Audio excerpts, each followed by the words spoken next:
2026च्या बंगाल विधानसभा निवडणुकीतील प्रमुख निवडणूक मुद्द्यांपैकी एक म्हणजे SIR प्रक्रिया आणि मतुआ मतं असणार आहे.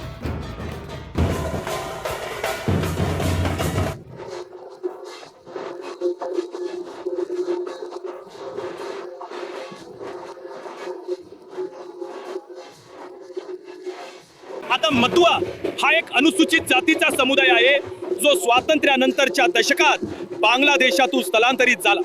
अर्थात मतुआंचा बंगालमधील सुमारे 50 विधानसभा जागांवर मोठा प्रभाव आहे, विशेषतः ठाकूरनगर आणि त्याच्या आसपासच्या परिसरात, जे मतुआ समुदायाचे आध्यात्मिक केंद्र आहे, जिथे मी सध्या आहे. 2021च्या विधानसभा निवडणुकांमध्ये ठाकूरनगर आणि आसपासच्या परिसरातील बहुसंख्य जागा भाजपला मिळाल्या आणि फक्त 1 किंवा 2 जागा तृणमूल काँग्रेसला मिळाल्या. हे अर्थातच तृणमूल काँग्रेसच्या बहुमत मिळवण्याच्या सर्वसाधारण प्रवाहाच्या विरुद्ध होते. 2024च्या लोकसभा निवडणुकांमध्ये देखील भाजपने या संपूर्ण परिसरात खूप चांगली कामगिरी केली.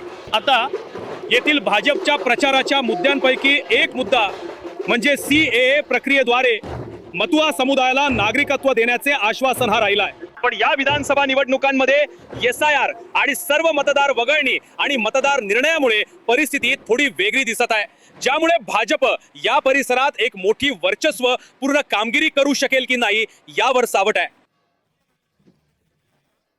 अर्थातच तृणमूल काँग्रेस म्हणत आहे की ते या संपूर्ण प्रकरणाला एक मोठा मुद्दा बनवतील. माझ्यासोबत मधुपर्णा ठाकूर आहेत, त्या भाजपचे वर्चस्व असलेल्या भागातील तृणमूल काँग्रेसचे आमदार आहेत. मधुपर्णाजी, मला तुमच्याकडून एक गोष्ट जाणून घ्यायची आहे की जो SIRचा मुद्दा आहे, मग ते मतदार वगळणे असो किंवा निर्णयाधीन यादीची बाब असो, हा तृणमूल काँग्रेससाठी किती मोठा निवडणुकीचा मुद्दा आहे? खरं तर मी इथून सुरुवात करते की SIR यासाठी केला गेला होता, जे भाजप सरकार म्हणतं की रोहिंग्यांना पकडण्यासाठी जे होतं, म्हणजे त्यांना पकडण्यासाठी ते होतं. पण शेवटी काय झालं, जेव्हा यादी बाहेर आली, आम्हाला जेव्हा यादी मिळाली, तेव्हा मी माझ्या विधानसभेबद्दल सांगेन की तिथे नावं वगळलीच गेली आहेत. 15,303 डिलीट झालं आहे आणि ॲड्ज्युडिकेशनमध्ये मला वाटतं 13,000 काहीतरी आहे. त्यात आम्हाला रोहिंग्या तर मिळालेच नाही पूर्णपणे. माटुआ जे आम्ही आहोत, माटुआ कम्युनिटी जे नमोशूद्र आहेत, जे SC कास्टचे लोक आहेत, त्यांची नावं जास्तीत जास्त आली.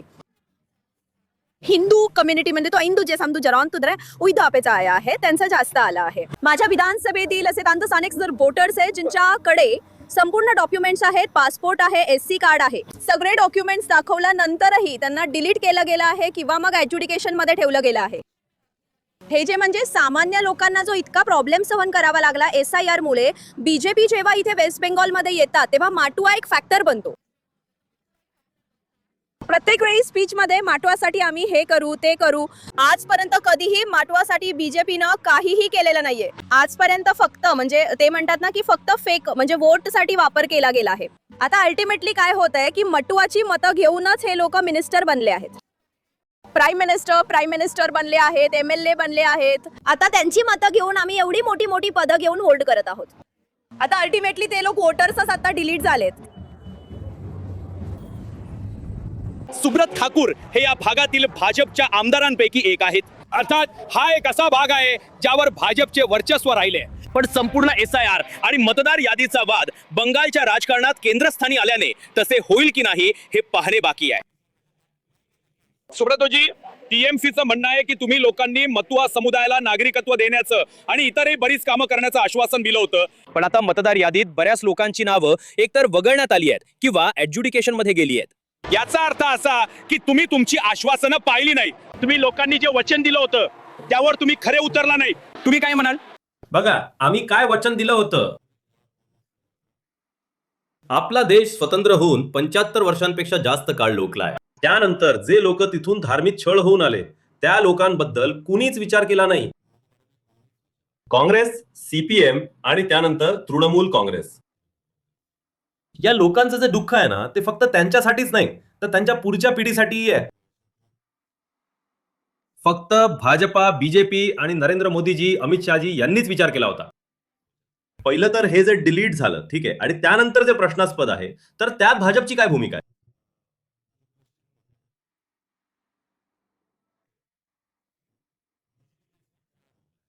तर हे कोणी केलं? BLO, ARO, ERO आणि त्यानंतर वर जे आहेत, ठीक आहे, जसे जिल्हाधिकारी आणि वगैरे वगैरे. ममता बॅनर्जींनी काय केलं होतं? सगळ्यांना धमक्या दिल्या होत्या. म्हटले होते की मतदानाच्या आधी आमची नोकरी करा, मतदानानंतर आमचीच नोकरी कराल. जी नावं वगळलेली आहेत, तुम्हाला माहित आहे संपूर्ण पश्चिम बंगालमध्ये जे भाजप करतात त्यांची सर्वाधिक नावं मुद्दाम वगळण्यात आली आहेत. हे जे संविधानानं ECIनं तुम्हाला दिलं आहे, हा अधिकार दिला आहे की मी 1 किंवा मी 50 अर्ज, 500 अर्ज, 5000 अर्ज करू. बरोबर ना? तर हे तर संविधानाने दिलेलंच आहे की हा माझा वैयक्तिक अधिकार आहे. प्रत्येक व्यक्ती जी भारताची आहे तर त्यामध्ये मी 10 जणांचं केलं, ठीक आहे, तर त्यात आलं तर त्या लोकांना बोलावण्यात आलं. भाऊ, हा जो फॉर्म 7 भरलाय, तुम्ही या.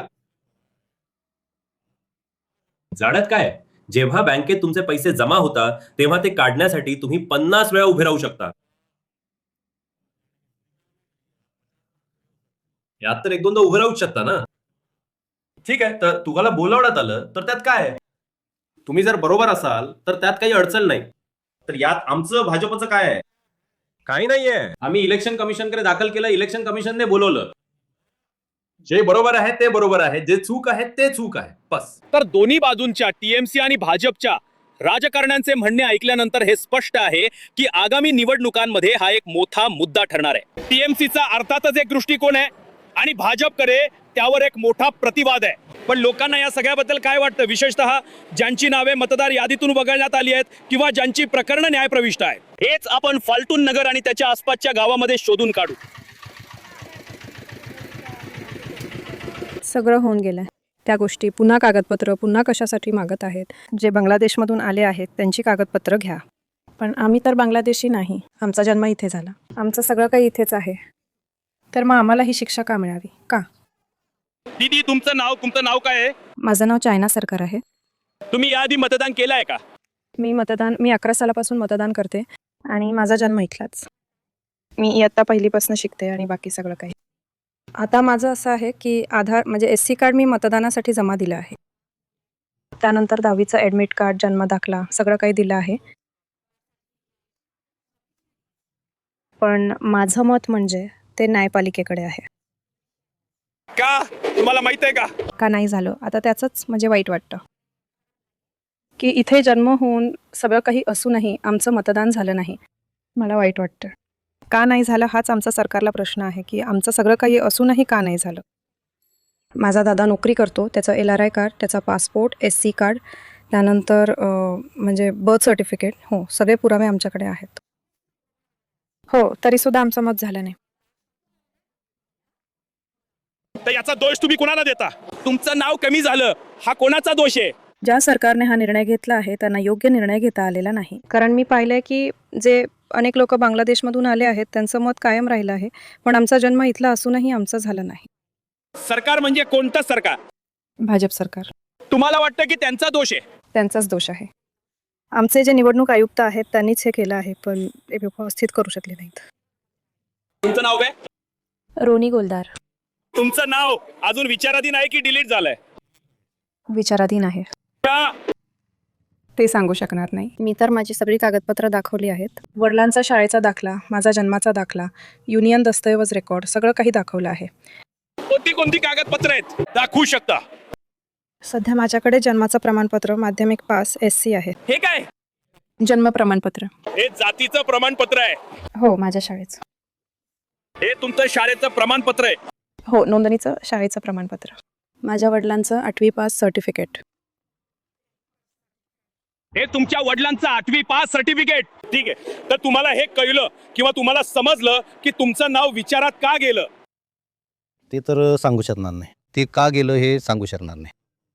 तुमच्याकडे सगळी कागदपत्र होती जी निवडणुकी? हो. तुमच्याकडे कोणकोणती कागदपत्र होती? आधार, रेशन, आय कार्ड, पॅन कार्ड हे सगळं आहे.